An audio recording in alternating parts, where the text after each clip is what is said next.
Bai, gu gaztiako umiak ego ginean, frantsesare etortze zan honea. Bai. Eta haiekin hitz egiteko? Bakoitza bere bizitza egiten dugu. Kanpotarrak zian da gu hemengoa ginean dakito.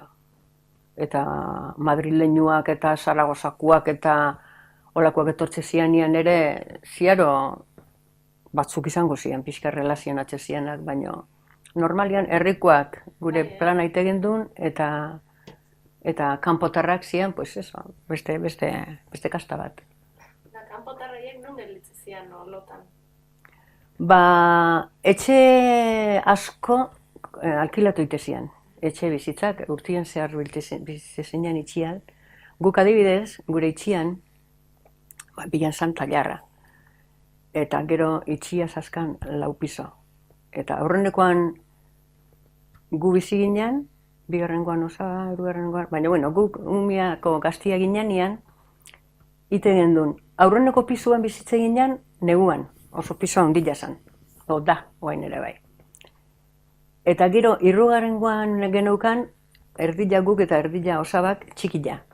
Eta horrea juten ginean udaran, hirugarren pisoa. Iztutu eta hirugarren pisoan bizitze ginean. Eta aurrenekoa alkilatzen genduen madrileño batzui. Eta izatezan urtean behin, itxe guztia ustu, garbitu, baina ez dakizu nola, koltsoiak eta dana, bueno, izatezan... Zuen gauzak uste zen izkien, zuen maindiriak, zuen horiak da? Bai, horiak eta horiek dana, bai. Garai hartan, nik uste bai, mandiriak ere, mandire toalla, horiek dana, baina guk ikusi genituen kanpotarrantzako maindiriak.